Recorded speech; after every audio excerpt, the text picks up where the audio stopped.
ಕರ್ನಾಟಕ ರಾಜ್ಯ ಅಸಂಘಟಿತ ಕಾರ್ಮಿಕರು ಮತ್ತು ಮಹಿಳಾ ಹಕ್ಕುಗಳ ಪರಿಷತ್ ಇವತ್ತು ಕಾರ್ಯಕ್ರಮದಲ್ಲಿ ಬಹಳ ಅದ್ದೂರಿಯಾಗಿ ಕಾರ್ಯಕ್ರಮ ನಡೀತಾ ಇದೆ. ಇಲ್ಲಿ ಕೂದಲುಗಿಂತ ಹೊರಗಡೆ ಬಹಳ ಜನ ಇದ್ದಾರೆ, ಈಗ ಬಹಳ ಜನ ಇದ್ದಾರೆ. ಸಂಖ್ಯೆಗಿಂತನೂ ಇದೊಂದು ಕಾರ್ಯಕ್ರಮ ರವೀಂದ್ರ ಕಲಾಕ್ಷೇತ್ರದಲ್ಲಿ ಇಷ್ಟು ಅದ್ಭುತವಾಗಿ ನಡೀತಕ್ಕಂಥದ್ದು ಬಹಳ ಸಂತೋಷದ ವಿಷಯ. ಬಹಳ ದಿನಗಳ ನಂತರ ರವೀಂದ್ರ ಕಲಾಕ್ಷೇತ್ರ ಇಷ್ಟು ತುಂಬಿರ್ತಕ್ಕಂಥದ್ದು ನಾನು ನೋಡ್ತಾ ಇದ್ದೇನೆ. ಮೊದಲೆಲ್ಲ ನಡೀತಾ ಇತ್ತು, ಇತ್ತೀಚೆಗೆ ಕೆಲವು ಸಂಘಟನೆಗಳು ಹೋರಾಟ ಮಾಡೋ ಪ್ರಯತ್ನ ಮಾಡಿದಾಗ ಇಲ್ಲೂ ಬೆಳವಣಿಗೆ ಜನ ಇರ್ತಾರೆ. ಇವತ್ತು ಸ್ವಂತ ಮನೆಯ ಕಾರ್ಯಕ್ರಮದ ರೂಪದಲ್ಲಿ ಹೆಚ್ಚಿನ ಸಂಖ್ಯೆಯಲ್ಲಿ ನೀವೆಲ್ಲ ಭಾಗವಹಿಸಿ. ನಾನು ಹೆಚ್ಚಿಗೆ ಸಮಯ ತಗೊಳ್ಳೋದಿಲ್ಲ, ಕೇವಲ 2-3 ನಿಮಿಷ ತಗೊಳ್ತೇನೆ. ಇವತ್ತು ದೇಶದಲ್ಲಿ ಇವತ್ತು ರಾಜ್ಯದಲ್ಲಿ ಬಡತನ ತಾಂಡವ ಆಗ್ತಾರೆ. ದೇಶಕ್ಕೆ ಸ್ವತಂತ್ರ 78 ವರ್ಷಗಳು ಆದರೂ ಬಡತನದಲ್ಲಿರ್ತಕ್ಕಂಥವ್ರು ಇನ್ನೂ ಬಡತನದಲ್ಲೇ ಇದ್ದಾರೆ. ಇವತ್ತು ಆಟೋ ಚಾಲಕರಿಗೆ ಸಮವಸ್ತ್ರ ಕೊಡಬೇಕಾದಂಥ ಸ್ಥಿತಿಗೂ ಬಂದಿದೆ. ಹೆಣ್ಣು ಮಕ್ಕಳಿಗೆ ಸೀರೆ ಕೊಡಬೇಕಾದಂಥ ಸ್ಥಿತಿಗೂ ಬಂದಿದೆ. ನಾನು ಯಾಕೆ ಮಾತಾಡ್ತಾ ಇದ್ದೀನಿ ಅಂದ್ರೆ, ಸ್ವತಂತ್ರ ಬಂದ ಮೇಲೆ ಬಡವರ ಬದುಕಾಗಿ ಉಳ್ಕೊಂಡಿದೆ. ಶ್ರೀಮಂತರು ಮಾತ್ರ ಶ್ರೀಮಂತರಾಗ್ತಾ. ಕಟ್ಟ ಕಡೆಯ ಸಮಾಜ ಇವತ್ತು ಕಟ್ಟ ಕಡೆಯ ಸಮಾಜದಲ್ಲಿ ಚಕ್ರವರ್ತಿ ಜಿಲ್ಲಾ ಮಟ್ಟ ಕೂಲಿ ಮಟ್ಟ ಬಾಬಾ ಸಾಹೇಬ್ ಅಂಬೇಡ್ಕರ್ ಕೊಟ್ಟಂತ ನೂರಾರು ಯೋಜನೆಗಳನ್ನ ಅಲ್ಲೇ ಮಾಡ್ತಿದ್ದಾರೆ. ಇವತ್ತು ಕನ್ನಡ ರಾಜ್ಯೋತ್ಸವ ಕಾರ್ಯಕ್ರಮ ನಡೆಯುತ್ತೆ.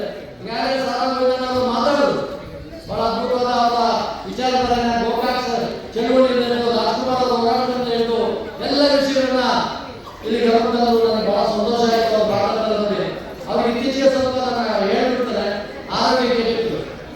ನನಗೆ ಏನಪ್ಪ ಅವನ ಆರೋಗ್ಯ ಕೆಡಿಸ್ಬಿಡೋದಲ್ಲ ಅಂದ್ಕೊಂಡೆ. ಇವಾಗ ನೋಡಿದ್ರೆ ಮಕ್ಕಳು ಹೇಳ್ತಾರ ಬಹಳ ಅದ್ಭುತವಾಗಿ ರೋಮಾಂಚನವಾಗಿ ಭಾಷಣವನ್ನ ಮಾಡ್ತಾರೆ ಅಂದಾಗ ಮನಸ್ಸಲ್ಲಿ ಏನೋ ಒಂದು ರೋಮಾಂಚನ. ಯಾಕಂದ್ರೆ ಹಿರಿಯ ಚೇತನ ಅವರು ಅದು ರಾಜ್ಕುಮಾರ್ ಅವರ ಜೊತೆಲಿದ್ದಂಥವರು.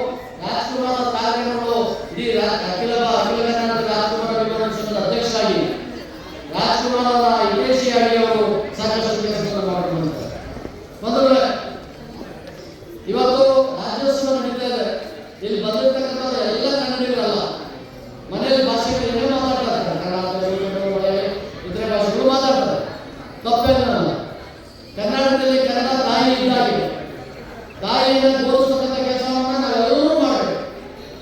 ತಾಯಿಯನ್ನು ಗೌರವಿಸುವಾಗ ಜೊತೆಯಲ್ಲಿರ್ತಕ್ಕಂಥ ಚಿಕ್ಕಮ್ಮ, ದೊಡ್ಡಮ್ಮ, ಅತ್ತೆ, ದೊಡ್ಡತ್ತೆ ಮರಿಬಾರದು.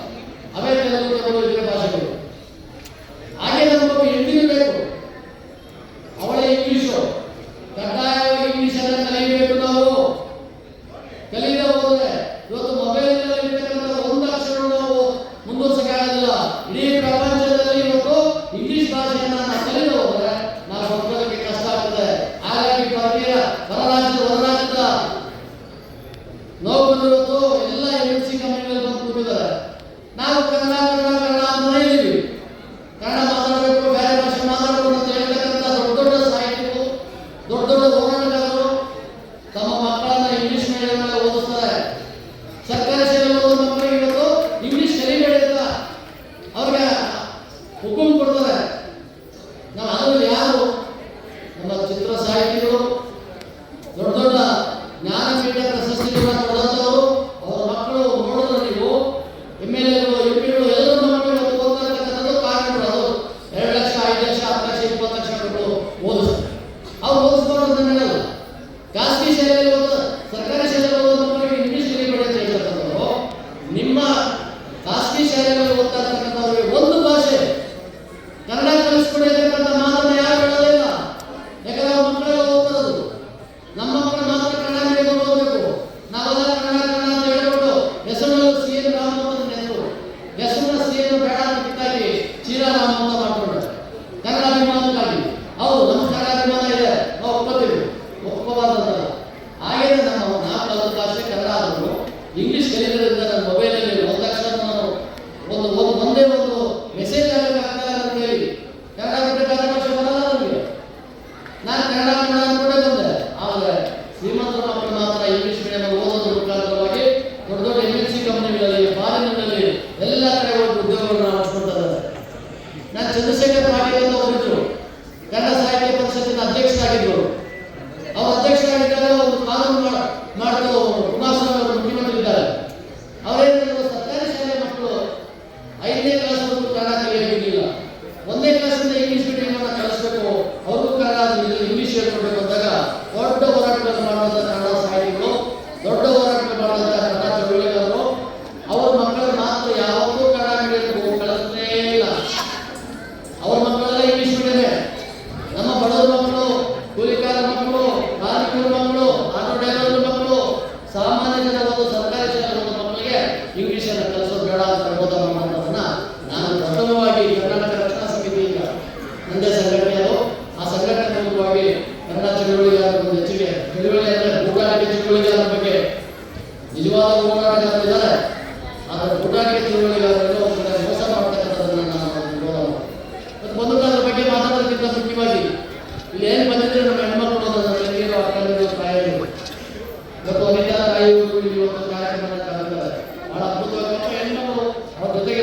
ಸಂಘಟನೆಗಳು ಸೇರ್ಕೊಂಡಿದ್ದಾರೆ.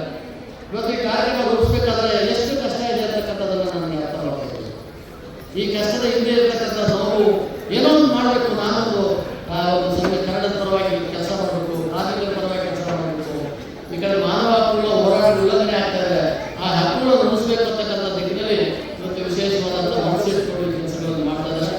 ಅದಕ್ಕೆ ಬೆಂಬಲವನ್ನು ನಾನು ಮುಗಿಸ್ತೇನೆ. ವೇದಿಕೆ ಮೇಲೆ ಇರ್ತಕ್ಕಂಥ ಎಂ ಡಿ ಲಕ್ಷ್ಮೀನಾರಾಯಣ ಅವರು 2 ಸಾರಿ ಶಾಸಕರಾಗಿದ್ದಾರೆ.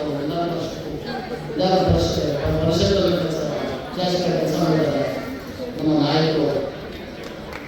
ಹಾಗಾಗಿ ಇವತ್ತು ಸಮಯ ತಗೊಳ್ಳಲಾದ ಸಮಯ ಎಲ್ಲ ಹೋಗ್ತಾ ಇರೋದು, ಏನು ಮಾಡೋಕ್ಕಾಗಲ್ಲ, ವಿಷಯ ಬಿಡೋಕ್ಕಾಗಲ್ಲ.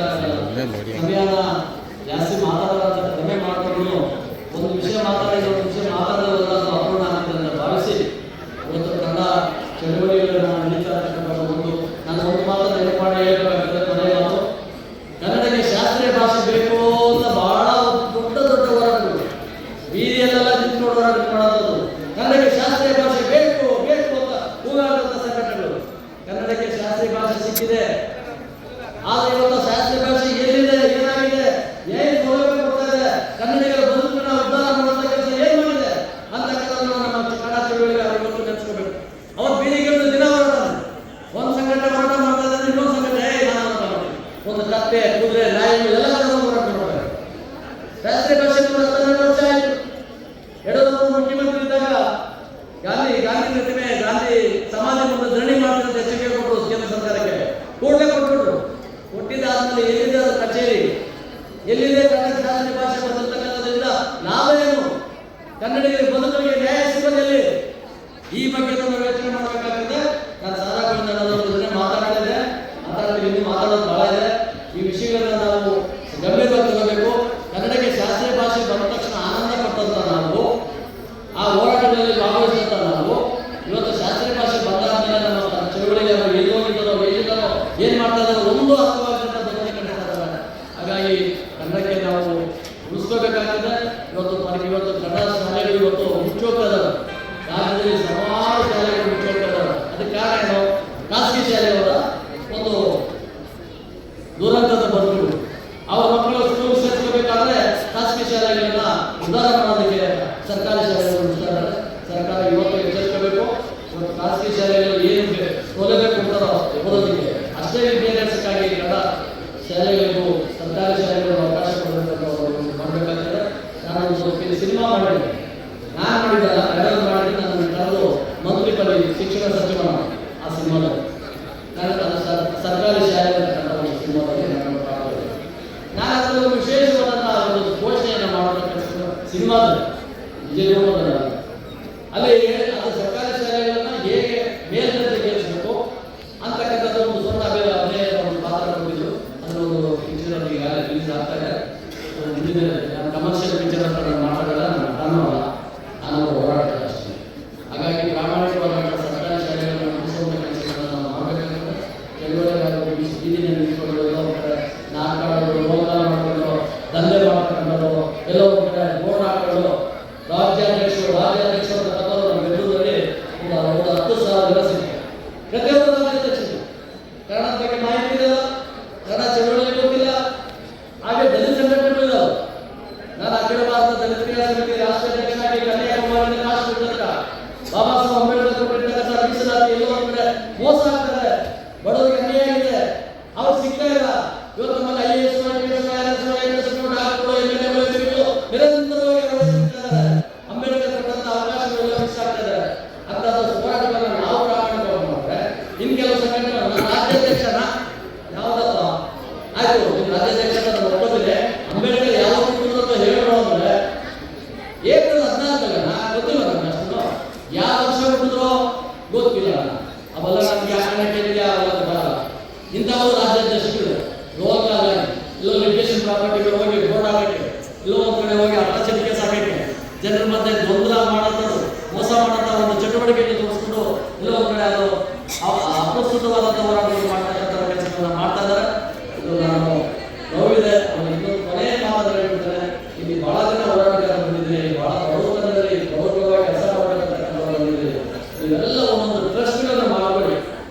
ಸರ್ಕಾರದಲ್ಲಿ ಕೇಂದ್ರ ಸರ್ಕಾರ ಮತ್ತು ರಾಜ್ಯ ಸರ್ಕಾರ ಮತ್ತು ವಿಶ್ವಸಂಸ್ಥೆಯಿಂದ ಸಾಕಷ್ಟು ಕೋಟಿಗಳ ಹಣ ಬರ್ತಾ ಇದೆ. ಈ ಸಂಘ ಸಂಸ್ಥೆಗಳು ಮಾಸ್ ಸಾಮೂಹಿಕ ಸಂಘಟನೆಗಳು ದೂರ ಇರಲಿ, ಅದ್ರ ಬಗ್ಗೆ ಬೇಡ, ಎಲ್ಲರೂ ಹೋರಾಟ ಮಾಡಿ.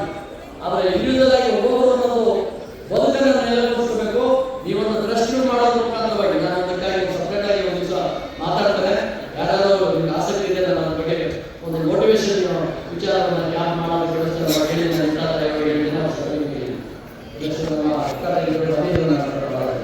ಅವರು ತಂದಿದೆ. ನಾನು ಯಾಕೆ ಟ್ರಸ್ಟ್ ಮಾಡಬೇಕು ಅಂತಂದ್ರೆ ನಿಮ್ಮ ಬದುಕುಗಳನ್ನು ಸನ್ಮಾನ ಮಾಡೋದಕ್ಕೆ ಟ್ರಸ್ಟ್ ಅವಶ್ಯಕತೆ ಇದೆ. ATC ಅಂತ ಒಂದಿದೆ. ATC ಅಂತ ಇನ್ಕಮ್ ಟ್ಯಾಕ್ಸ್ ಕಟ್ಟೋದವರು ಚಂದ ಕೂಡ ಅದಕ್ಕೆ ರಿಯಾಯಿತಿ ಸಿಗ್ತಿದೆ. ಅದೇ ರೀತಿ ಕೇಂದ್ರ ಸರ್ಕಾರದಲ್ಲಿ ಒಂದು ಸಣ್ಣ ಉದಾಹರಣೆ ನೋಡ್ಕೊಳ್ತೀನಿ. ಮದ್ಯಪಾನ ಸಮ್ಮೇಳನ ಮಂಡಳಿಯಲ್ಲಿ ಒಂದಿದೆ.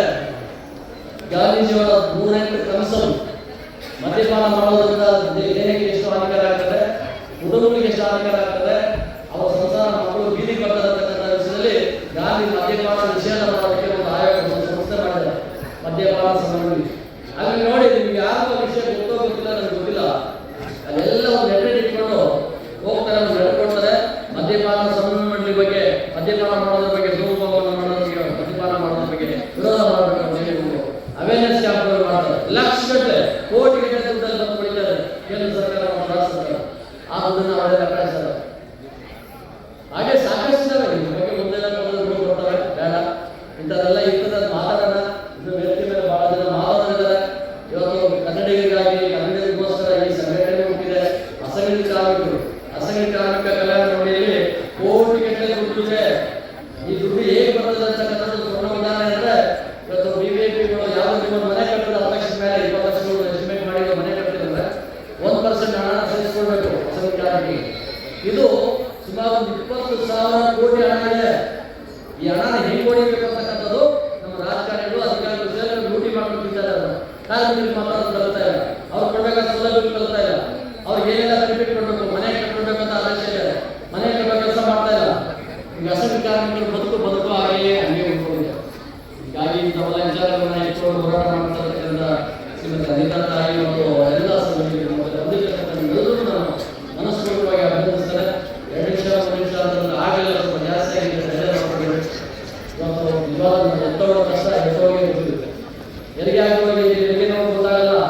ನಾವು ಬರ್ತದಲ್ಲಿ ಬಂದಂಥವ್ರ ಕಟ್ಟ ಕಡೆಯ ಬರ್ತನ ಇನ್ನೊಂದು ಊಟಕ್ಕಿದೆ ಅಂತಕ್ಕಂಥ ಪರಿಸ್ಥಿತಿ ಬೆಳೆದವನು. ಇವತ್ತು ನಮ್ಮಮ್ಮ ಚಿಕ್ಕೂರಲ್ಲಿದ್ದಾಗ ಆಮೇಲೆ ಒಂದು ಇಡೀ ಕೊಟ್ಬಿಟ್ರೆ ಅದೇ ನಮ್ಮ ಜೀವನ ಬೇಯಿಸ್ಬಿಟ್ಟು ಕೊಟ್ಟರು.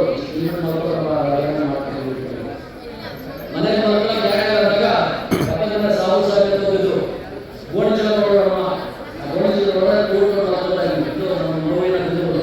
ಆ ನೋವಿನ ದಿನದಲ್ಲಿರ್ತಕ್ಕಂಥ ಕೋಟ್ಯಾಂತರ ಜನ ಭಾರತದಲ್ಲಿ ಇವತ್ತು ಎಲ್ಲ ರಾಜ್ಯದಲ್ಲೂ ಜನ ಇದ್ದಾರೆ, ನೋವನ್ನು ಅನುಭವಿಸ್ತಾ ಇದ್ದಾರೆ.